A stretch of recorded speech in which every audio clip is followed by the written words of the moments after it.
चलो 1995 में एक मूवी रिलीज हुई थी जिसका नाम है 12 मंकीज। इस मूवी में दिखाया गया है कि 2035 में पूरी दुनिया में एक वायरस फैला है। पूरी 99% पॉपुलेशन खत्म हो चुकी है। ऐसे में जेम्स कोल नाम का एक कैदी को साइंटिस्ट पास्ट में भेजते हैं टाइम मशीन के जरिए ये पता लगाने के लिए कि ये वायरस कैसे फैला और किसने फैलाया। तो ऐसा करने से क्या हुआ होगा, क्या उस वायरस का इलाज मिल गया होगा? तो चलो देखते हैं। You just have to keep calm, take a breath for a while.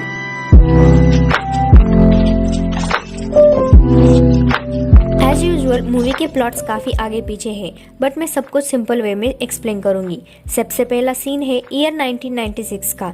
यह एक बच्चा होता है जेम्स कोल।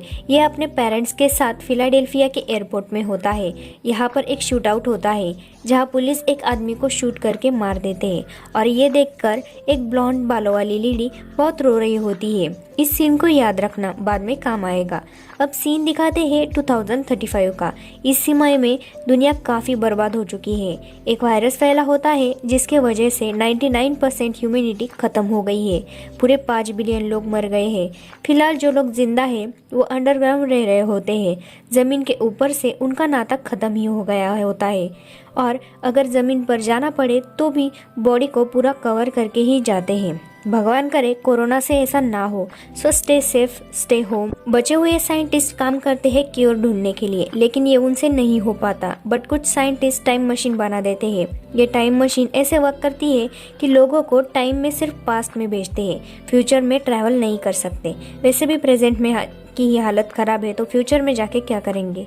वैसे क्योर लेके आ सकते हैं, बनी होगी तो आपको 1996 का वो बच्चा याद होगा, जेम्स कोल। वो भी लकीली जिंदा होता है, बट इससे ने कुछ किया होगा तो वो जेल में होता है बाकी प्रिजनर के साथ। इसने क्या किया ये तो नहीं बताया गया, बट बाकी कैदियों के साथ ही होता है। अब साइंटिस्ट इस प्रिजनर्स में से कुछ लोग चुनते हैं जिन्हें ये लोग पास्ट में भेजेंगे। इन्हीं में होता है जेम्स कोल। इसको इसलिए चुनते हैं, ये आपको लास्ट में पता चलेगा। इनको पास्ट में भेजने का रीज़न होता है कि इनको पास्ट से एक कॉल आता है जिसमें एक लेडी का वॉइस मैसेज होता है। The freedom for animal association on the second Avenue is the secret headquarters for the army of the 12 monkeys. They are the ones who gonna do it. I can't do it anymore. I have to go now. Have a merry Christmas वाला। जिससे बस इतना समझ आता है कि virus फैला है, इसके पीछे हाथ है the army of the 12 monkeys का। तो साइंटिस्ट का काम होता है कि ट्रैवलर को पास्ट में भेज के the army of the 12 monkeys के बारे में पता लगाना और फिर उनसे वायरस के बारे में पता लगा जाए कि इस वायरस को किसने बनाया और कैसे बनाया। फिर साइंटिस्ट जाएंगे और उस वायरस के बारे में नॉलेज गेन करेंगे ताकि वो इस वायरस का क्योर ढूंढ पाए। तो यहाँ के साइंटिस्ट बिलीव करते हैं प्रीडेस्टिनेशन पैराडॉक्स में। इसका मतलब पास्ट में जो हुआ वो हुआ, उसको हम बदल नहीं सकते, यानी बदलना नहीं चाहते, क्योंकि फिर पता नहीं उससे अभी के टाइमलाइन में क्या इफेक्ट होगा। सो अगर पास्ट में जाकर इसने वायरस बनाने वालों को ठोका तो कुछ भी अजीब हो सकता है, न्यू टाइमलाइंस क्रिएट हो सकती है। सो इनको बस वायरस के बारे में डिटेल्स पता करनी है ताकि उसका क्योर बना सके, 2035 के आगे के फ्यूचर को सिक्योर कर सके, नई शुरुआत कर सके। तो अब कोल को टाइम मशीन से 1996 में भेजा जाता है, मगर ग्लिच के वजह से कोल पहुंच जाता है ईयर 1990 में, 6 साल पहले। तो ये वहाँ के नॉर्मल लोगों को बताने लगता है कि ये फ्यूचर से आया है, दुनिया ख़त्म होने वाली है, सब लोग मरने वाले हैं। तो ऑब्वियसली कोई इसकी बात पर यकीन नहीं करता और इसको पागल समझ के पागल खाने में डाला जाता है। और ये मिलता है डॉक्टर कैथरीन रैली से, जो एक साइकियाट्रिस्ट होती है। ये भी कोल को इसके बातों से पागल ही समझ रही होती है, बट ये कोल की मेंटल स्टेट देख के उसका इलाज करना चाहती है, उसकी हेल्प करना चाहती है। तो आपको वो वॉइस मेल याद होगा जो 1996 के 2035 में भेजा गया था। वही सिर्फ रास्ता होता है कि फ्यूचर से कांटेक्ट करने का और ये प्रूव करने का कि कोल फ्यूचर से आया है। मतलब अगर सेम नंबर पे कॉल किया जाए और वॉइस मेल भेजा जाए तो वो मैसेज 2035 के लोगों तक पहुंच जाएगा। और कोल ये ट्राई भी करता है ये प्रूव करने के लिए कि ये झूठ नहीं बोल रहा, बट ये 6 साल पहले यानी ईयर 1990 में होता है। सो जब ये कॉल करता है तो एक अननोन लेडी कॉल उठाती है, क्योंकि अभी 1996 नहीं होता तो वो नंबर जिसके पास होना चाहिए उसके पास अभी तक नहीं पहुंचा होता। इसीलिए कॉल पागल समझा जाता है और फिर मेंटल असाइलम में भेजा जाता है। कॉल यहाँ मिलता है एक पागल आदमी से, इसका नाम होता है जेफरी गोइंस। ये कॉल का दोस्त बन जाता है और इसके काफ़ी अजीब आइडियाज़ होते हैं, लाइक ये दुनिया चेंज करना चाहता है वगैरह वगैरह। ये कॉल्स की भी प्लान सुन लेता है कि इसको आर्मी ऑफ द 12 मंकीज को ढूंढना है जिनके पास दुनिया ख़त्म करने का वायरस है। खैर कॉल इस असाइलम से भागने का ट्राई करता है, बट गार्ड इसको पकड़ लेते हैं और एक रूम में लॉक कर देते हैं। यहाँ और मूवी में बीच बीच में कॉल को किसी की अननोन पर्सन की आवाज़ सुनाई देती है जो कॉल से बात करती है। शायद वो कॉल के दिमाग में ही होगा, मतलब hallucination, may be time travel का साइड इफेक्ट होगा। खैर उस रूम में डॉक्टर रैली और बाकी सब लोग वापस आते हैं तो देखते हैं कि कॉल गायब हो चुका है, एकदम वैनिश, जो कि इम्पॉसिबल है क्योंकि वो लॉक था। बट ऐसा इसलिए होता है क्योंकि कॉल को 2035 में खींचा जाता है। यहाँ के साइंटिस्ट को लग रहा होता है कि काफ़ी समय हो गया है, सो कॉल को वायरस की इंफॉर्मेशन मिल गई होगी। फिर कॉल बताता है कि तुमने 1996 की जगह 1990 में भेज दिया है, तो कहाँ से वायरस के बारे में पता कर लेता। फिर साइंटिस्ट कॉल को कुछ लोगों के फोटोग्राफ्स दिखाते हैं कि जो सस्पेक्ट्स है जिन्होंने वायरस फैलाया होगा। तो इनमें एक फ़ोटो होती है जेफरी की, वही पागल की। इसका सीन होता है कि Jeffrey world famous scientist doctor Goins का ही बेटा होता है। इसको एनिमल से कुछ ज़्यादा ही मोहब्बत होती है तो इसे मेंटल असाइलम भेजा जाता है। खैर कॉल को फिर से अगेन पास्ट में भेजा जाता है ईयर 1996 में, बट अगेन मशीन ग्लिच से पहुंचता है वर्ल्ड वॉर फर्स्ट में ईयर 1920 के टाइम पे। इसका एक साथी भी यहाँ होता है जोजे, मतलब 2035 से आया हुआ। कॉल के पैरों में गोली लग जाती है, बट अगेन मशीन ग्लिच से ही वो ईयर 1996 में फाइनली पहुंच जाता है। सो अब इसका मिशन होता है कि आर्मी ऑफ द 12 मंकीज को ढूंढना। तो सबसे पहले ये वही डॉक्टर कैथरीन रैली को किडनैप करता है। रीज़न इसका ये होता है कि इसको कार चलानी नहीं आती। ये कैथरीन से कार ड्राइव करके फिलाडेल्फिया चलने को बोलता है, क्योंकि 2035 के साइंटिस्ट ने इसको बताया था कि वायरस कुछ कैपिटल सिटीज से फैलना स्टार्ट हुआ था। सिटीज़ की ऑर्डर वाइज लिस्ट ऐसी थी कि Philadelphia, San Francisco, New Orleans, Rio, Rome, Karachi, Bangkok, Las, Peking और उसके बाद पूरी दुनिया। सो इसीलिए कॉल कैथरीन को लेके नंबर 1 वाली सिटी जाता है फिलाडेल्फिया, क्योंकि यहीं से वायरस फैलना स्टार्ट होगा। फिर ये एनिमल एसोसिएशन वाले लोगों के पास जाता है और उनसे आर्मी ऑफ द 12 मंकीज के बारे में पूछता है। तो यहाँ इनको पता चलता है कि वही पागल जेफरी वही इस आर्मी ऑफ द 12 मंकीज का लीडर होता है। मे बी उसी ने वायरस फैलाया होगा, मीन्स आगे जाके फैलाएगा। फिर कैथरीन कोल के पैर की गोली निकालती है जो उसे वर्ल्ड वॉर फर्स्ट में लगी थी। फिर कोल कैथरीन को कार के डिक्की में बंद करके जेफरी से मिलने के लिए जाता है। ये जेफरी का मेंटल असाइलम वाला दोस्त होता है। ये दोनों ईयर 1990 में मिले थे, दोस्त बने थे। सो सिक्योरिटी वाले इसको अंदर ले लेते हैं। कोल सीधे जेफरी से बोलता है कि इसको फ्यूचर्स को नहीं चेंज करना, बस इसको वायरस के बारे में बता दो कि वो कैसा है, ताकि फ्यूचर वाले साइंटिस्ट इसका क्योर ढूंढ सके। बट जेफरी यहाँ बोलता है कि इसके माइंड में वो वायरस वाला आइडिया, वो आर्मी ऑफ द 12 मंकीज वाला आइडिया इसीलिए आया था क्योंकि 1990 में मेंटल असाइलम में कोल ने ही इसको इसके बारे में बताया था, और ये बात सच भी है। सो हुआ ये कि कोल 1996 की जगह 1990 में पहुंच गया था। तब उसने जेफरी को वायरस के बारे में बता दिया था, यानी 1996 में जो वायरस का पैंडेमिक शुरू हुआ उसकी जड़ें कोल ही है। प्रीडेस्टिनेशन पैराडॉक्स कि अगर कोल ने 1990 में जेफरी को ये वायरस के बारे में नहीं बताया होता तो 1996 में ये होता ही ना। ये मेरी थ्योरीज है। खैर, जब कोल को पता चलता है कि ये वायरस और 12 मंकीज का आइडिया इसके वजह से ही पैदा हुआ है तो ये सच में पागल हो जाता है। फिर कैथरीन को आज़ाद करता है और उसका भी थोड़ा मार खा लेता है और कैथरीन के सामने अगेन गायब हो जाता है, वैनिश, क्योंकि अगेन 2035 वाले इसको वापस खींच लेते हैं। लेकिन अब कैथरीन, जिसे लग रहा था कि कोल एक पागल है, कि वो फ्यूचर से नहीं आया है, अब इसको बिलीव होने लगा था कि कोल सच ही बोल रहा था। बिकॉज इसको न्यूज़ में देखने को मिलता है कि एक बच्चा जो बहुत दिनों से गायब था, सबको लग रहा था कि वो किडनैप हो गया है, बट लास्ट में पता चलता है कि वो प्रैंक था। वो बच्चा घर में ही छुपा होता है। और यही पूरी न्यूज़ कोल ने कैथरीन को बताई थी, क्योंकि ये कोल की ओल्ड मेमोरीज होती है उसके बचपन की। साथ ही में वो गोली जो कैथरीन ने कोल के पैर से निकाली थी उसकी भी रिपोर्ट आ जाती है। तो ये कंफर्म हो जाता है कि वो गोली वर्ल्ड वार फर्स्ट की ही थी।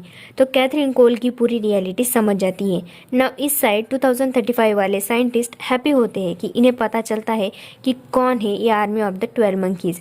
बट कोल हैप्पी नहीं होता क्योंकि कोल को कैथरीन से प्यार हो जाता है। इसे फ्यूचर में पसंद ही नहीं आता। बस पास्ट में जाओ और कैथरीन के साथ अपनी जिंदगी बिताओ, ऐसा है सोच रहा होता है। यही कोल करता भी है। अब साइंटिस्ट इसको फाइनल मिशन के लिए 1996 में भेजते हैं वायरस की एग्जैक्ट लोकेशन पता लगाने के लिए। बट कोल पास्ट में जाकर सीधा कैथरीन से मिलता है और बोलता है कि अब इसको फ्यूचर में नहीं जाना, इसको बस इसी टाइम में तुम्हारे साथ रहना है। और कैथरीन भी मान जाती है। बट लास्ट टाइम ये कोल को उसी नंबर पे बात करने के लिए बोलती है जिस नंबर पर 1990 में कोल बात करने का ट्राई कर रहा था। इसका कहना था कि उस टाइम ये ऐसे फ्यूचर से कांटेक्ट कर सकता है।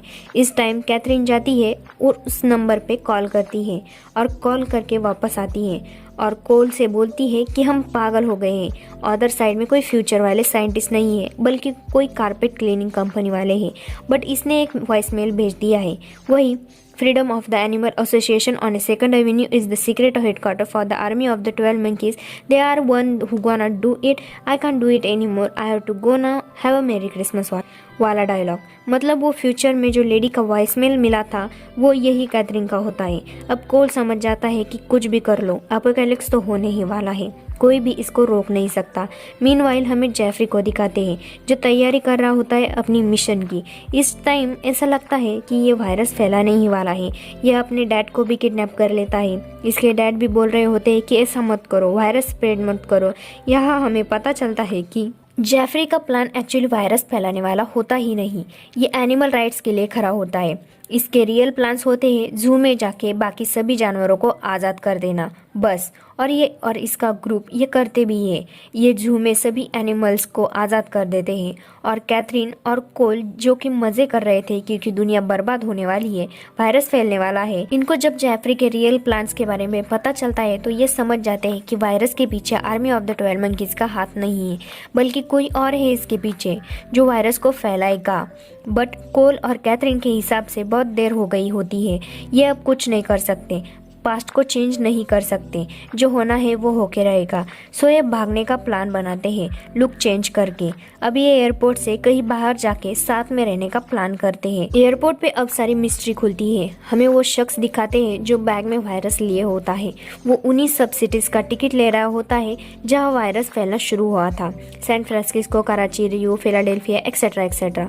तो सीन ये है कि इसका नाम है डॉक्टर पीटर्स। ये असिस्टेंट होता है डॉक्टर कोइंस का, जेफरी के डैड का। बट ये एक टाइप का पागल होता है। इसकी सोच होती है कि दुनिया में क्राइम बहुत बढ़ गया है, लोग सही से जीना भूल गए हैं, इसलिए ये दुनिया से नफरत करता है और ये डॉक्टर गोइंस के लैब में ही बने वायरस का यूज़ करके पूरी दुनिया को ख़त्म करना चाहता है। खैर, एयरपोर्ट पे कैथरीन डॉक्टर पीटर्स और उसके टिकट्स को देख के समझ जाती है कि यही रिस्पॉन्सिबल है फ्यूचर के वायरस पैंडेमिक के लिए। बट इस साइड कोल ये अगेन उसी कारपेट क्लीनिंग कंपनी वाले नंबर पे कॉल करता है फ्यूचर के लोगों से बात करने के लिए। वे वॉइसमेल भेजता है जिसमें ये बोलता है कि वायरस के पीछे the army of the 12 monkeys का हाथ नहीं है, तुम लोग अपना टाइम वेस्ट कर रहे हो। और ये बोलता है कि मेरा काम अब खत्म हो गया है, मैं फ्यूचर में वापस नहीं आऊँगा, गुड लक। बट कॉल रखने के तुरंत बाद ही एक दूसरा टाइम ट्रैवलर यहाँ आ जाता है, वही वर्ल्ड वार फर्स्ट वाला जोजी। एक्चुअली फ्यूचर में 2035 वाले लोगों को कोल का मैसेज मिल जाता है जिसमें ये बोलता है कि वापस नहीं आएगा। सो जोजी को भेजते हैं वो कोल को ट्रैक पर लेके आए। जोजी इसको गन देता है। कोल की ना करने के बावजूद ये इसको धमकी देता है कि वो कैथरीन को मार डालेगा, इसलिए कोल को गन लेनी पड़ती है। हालांकि इसको पता नहीं होता कि शूट किसको करना है। बट अब आपको स्टार्ट वाला सीन याद होगा जिसमें छोटे कोल ने यहाँ शूट आउट होते देखा था, तो वही सीन इस कोल को भी याद आता है कि ये सीन मैंने देखा है अपने पास्ट में। तभी कैथरीन इसको बता देती है कि डॉक्टर पीटर्स के बारे में, यही वो आदमी है जिसके पास वायरस है। सो कोल गन लेके इसके पीछे भागता है बट पुलिस पीछे से कोल को ही शूट कर देते हैं और कैथरीन यहाँ बैठ के रो रही होती है। और यही वो सीन होता है जो छोटा कोल देख रहा होता है अपने बचपन में। खैर डॉक्टर पीटर्स को कुछ नहीं होता, वो अपनी फ्लाइट में पहुंच जाता है वायरस के साथ और मे भी आगे जाके एपोकैलिप्स लाएगा। बट इसके बगल में 2035 वाली एक साइंटिस्ट बेटी होती है डॉक्टर जोन्स, जो इससे बोलती है कि दुनिया कितनी जालिम है, इसे ख़त्म हो जाना चाहिए और ये दोनों दोस्त बन जाते हैं। सो बेसिकली जैसा इनका प्लान था कि उस शख्स के बारे में पता लगाया जाए जिसने वायरस फैलाया था, तो उससे फिर ये लोग और नॉलेज ले लेंगे, फिर उसका क्योर बना लेंगे। सो यही ये लोग करते भी है। फ्यूचर वालों को कैसे पता चला कि डॉक्टर पीटर्स के बारे में? जोजी ने बताया, जैसे ही पता चला कि डॉक्टर पीटर्स के पास वायरस है, वो गायब हो गया था। मूवी तो इस पॉइंट पे ख़त्म हो जाती है, बट एक इंटरेस्टिंग चीज़ बताऊँ तो एक्चुअली में जितने भी साइंटिस्ट थे 2035 वाले, उनको पता था कि क्या होने वाला है, मतलब कि कोल एयरपोर्ट पे मरने वाला है। ये एक्चुअली हिस्ट्री थी उनके लिए, प्रीडेस्टिनेशन पैराडॉक्स। उनके पास ओल्ड न्यूज़ ज़रूर होगी एयरपोर्ट के बारे में कि वहाँ कोल नाम का एक आदमी मारा गया था। यहाँ कोई नई टाइमलाइन क्रिएट नहीं हुई क्योंकि हमें पहले से वो छोटा कोल दिखाया गया है जिसने वो लाइव शूटआउट देखा था, मतलब ये कंफर्म पहले ही हो चुका है। सो ये पहले से ही हिस्ट्री है। वो साइंटिस्ट सच में सब कुछ जानते थे और इसीलिए इन लोगों ने स्पेसिफिक कोल को ही चुना इस काम के लिए। इनको पता था कि ये आदमी वहाँ जाके मर जाएगा, सो इसी को पास्ट में भेजो। खैर अब 90% पॉपुलेशन तो 2035 तक ख़त्म हो ही जाएगी, इसको कोई नहीं रोकेगा। उसके बाद फाइनली ये लोग क्योर बना लेंगे। सो जितनी बची उतनी दुनिया बच जाएगी एंड मूवी ख़त्म, हैप्पी एंडिंग। सो गाइस इस वीडियो के लिए बस इतना ही। मेरी आवाज़ अच्छी लगी हो तो लाइक एंड शेयर कर देना और ऐसे ही और वीडियोस के लिए सब्सक्राइब भी कर देना। तो मिलते हैं अगले वीडियो में, तब तक के लिए स्टे ट्यून एंड बाय।